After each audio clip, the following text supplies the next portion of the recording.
दलित परिवार के लोगों को बाल पकड़ करके घसीट करके ले जाने की बात की जाती है। बस खेती करने के लिए जमीन नहीं है, उनको कृषि लोन कैसे मिल गया, ब्यूटी पार्लर के नाम पर लोन कैसे मिल गया। और अभी हम तत्काल उन मृतक परिवार के घर पर उपस्थित है जिन्होंने अपनी जीवन लीला को समाप्त कर दिया है माइक्रो फाइनेंस कंपनियों के द्वारा प्रताड़ित करने के बाद। अभी हम बता दें आपको कि भुखली देवी और उनके पति जो शिवन दास है उन्हीं के घर पे है और उस मौजूदा स्थान पे है जिस घर में वो निवास करते थे, रखते थे। आपको बता दें कि थोड़ी देर पहले की वीडियो में हमने बताया है कि उनके नाम पर 5-5 जो है फाइनेंस किए गए थे, 5-5 तरह के लोन दिए गए थे। पांचों लोन के बारे में विश्लेषण थोड़ा बहुत करेंगे। पहला लोन तो आप जान लीजिए कि उनके ऊपर था घर का, मतलब उनको घर के लिए भी लोन दिया गया था। और आप उनके घर को थोड़ा करीब से देख लीजिए। जैसा कि डॉक्यूमेंटेशन वेरिफिकेशन और डॉक्यूमेंट के आधार पर अभी तक पता चला है कि तकरीबन 3 लाख से 2 लाख के करीब का जो है लोन अभी पता चल गया है कि उनको दे दिया गया था। उनके अलावा और भी ऐसे कागजात है जो उनकी पतोहू बता रही है कि घर पे उपस्थित है। इस घर को जरा ध्यान से देख लीजिए, ये वही तिरपाल है। इस तिरपाल भरे टंगे हुए घर में वो निवास करते थे। और ये देख लीजिए टाटी मरई का घर, इस टाटी मरई घर के नाम पर उनको 5 लाख का लोन दिया गया था।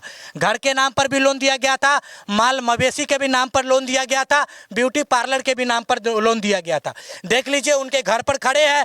उनके घर पर तकरीबन अगर 50 लोग उनके द्वारे पर खड़ा हो जाए तो घर पर खड़ा होने के लिए जगह नहीं है, तो उस परिवार को माल मवेशी के नाम पर लोन कैसे दे दिया गया। ये देख लीजिए, ये दो बकरी बंधी हुई है और ये भी बकरियों को, ये मतलब ये माल मवेशी है क्या कि ये पशु गाय भैंस आपको दिख रहा है, गाय भैंस के नाम पर उनको लोन दिया गया था। और उनकी पतोहू जो थोड़ी देर पहले बताई है कि इन बकरियों को भी माइक्रो फाइनेंस कंपनियों के द्वारा जो लोन दिया गया था उनको सही समय पर उसकी जो पैसे की भरपाई नहीं की गई तो उनको खोल लिया गया था। बाद में उसके लिए अलग से उनको कर्ज लेकर के इन बकरियों को छुड़ाना पड़ा। उसके साथ आप घर की स्थिति देख ही रहे हैं, घर पे कोई ब्यूटी पार्लर नहीं है, मतलब किसी भी प्रकार का ये जो प्रसाधन के नाम पर उनको जो लोन दिया गया था, न तो इनके पास कोई ब्यूटी पार्लर है और न तो उनके पास कोई खेती के लिए ज़मीन है जिस कृषि के लिए इनको लोन दिया गया था। कृषि के नाम पर भी लोन मिला है, घर के नाम पर भी लोन मिला है, माल मवेशी के भी नाम पर लोन मिला है, लेकिन उसकी मौजूदा कोई भी जानकारी जो है, पुष्टि जो है, कोई जानकारी नहीं है। उनकी बहू यहीं पर थी थोड़ी देर पहले, नहीं है क्या? हमारे साथ उन मृतक के जो पतोहू है वो हमारे साथ है, हम उनसे बातचीत करेंगे और आपको बताने की कोशिश करेंगे। साथ साथ उनकी पतोहू तो है ही, उनके परिवार के अन्य लोग और जो परिजन है, आम परिजन जो इस मोहल्ले के, वो भी है। सारे बातों के बारे में विश्लेषण से जानकारी इकट्ठा करेंगे, बताने की कोशिश करेंगे। कितना मतलब लोन के लेकर के अहाँ के भी प्रताड़ित करते रहला ना कि अहाँ के सास के? खाली सास के हमरो सास भाग गेलो तू दह पैसा अन्ना तो पैसा अगर न लौटा पाए तो घींच के ले जाए, हाई के खींच के ले। अगर नहीं, महिला सशक्तिकरण पर सवाल उठाने वाले नेताओं और जो बिहार के मुखिया है उनसे सवाल करना चाहते हैं कि अगर प्राइवेट कंपनियां हैं वो अलग बात है, लेकिन क्या इतनी ज़्यादा निरंकुश हो गई है, क्या इतनी ज़्यादा हिंसात्मक हो गई है कि आपके होने के बावजूद जो है किसी दलित परिवार के महिला को घसीट करके वापस मतलब उनको माइक्रो फाइनेंस कंपनियों के द्वारा ले जाया जाएगा। और आप हमेशा गरीब तबके के लोगों पर प्रश्न उठाते हैं कि हमारे स्तंभ है, हम महिला सशक्तिकरण को बढ़ावा देते हैं और उसी समाज से महिला दलित परिवार के लोगों को बाल पकड़ करके घसीट करके ले जाने की बात की जाती है। और कही तरह ना जे अगर न लौटा पाबे तो कि मर जाओ। वो आदमी नहीं है तो कहूँ जाकर मर जा, डूब जा, अथी पैसा के सधाएंगे हमें।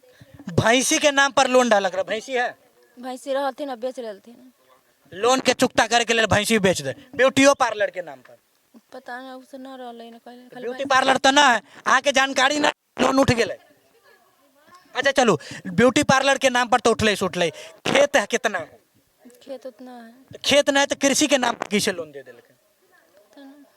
ये देख लीजिए, मैं आपको बता रहा हूं ना कि इन तमाम घरों को जब आपने देखा, घर के दरवाजों को देखा, तो आपके अंदर भी ये प्रश्न जागेंगे, जरूर जागृत होंगे कि आखिर किस आधार पर जिस घर के मतलब जिस मृतक परिवार के पास रहने के लिए छत नहीं है, दीवार नहीं है, टाटी मरई का तिरपाल टांग करके घर में लोग रहते हैं, उस पर आकर घर का लोन कैसे मिल गया? जिस परिवार के पास खेती करने के लिए जमीन नहीं है, उनको कृषि लोन कैसे मिल गया? जिसको अपनी जीविका चलाने के लिए प्रतिदिन 200 रुपया कमा नहीं पाते हैं, उनको जो है सो ब्यूटी पार्लर के नाम पर लोन कैसे मिल गया? मवेशी के नाम पर लोन कैसे मिल गया? ब्यूटी पार्लर के नाम पर कैसे लोन मिल गया? घर के नाम पर कैसे लोन मिल गया? और इन तमाम लोनों को दे दिया गया और उसके बाद से लगातार इनको प्रताड़ित किया जा रहा था। इतना प्रताड़ित कि इनकी पतोहू को कहा जा रहा था कि आप अगर ऐन वक्त समय पर अगर आप पैसे नहीं लौटाते हैं तो जहर खाकर मर जाइए, नहीं तो आपको बाल घसीट कर आपको ले जाएंगे। आपके घर के पशुओं को, जो बकरी है, उनको तो ले भी गए थे ना, बकरी को ले भी गए थे, खोल दिया था बकरी। बकरी को खोल करके ले गए थे और आपको ले जाने की बात कर रहे थे। इतनी ज्यादा निरंकुश हो गई है माइक्रो फाइनेंस कंपनियां। और इस पर सबसे बड़ी बात है कि अगर ये प्राइवेट कंपनियां ही है तो क्या इतनी तानाशाह होंगी?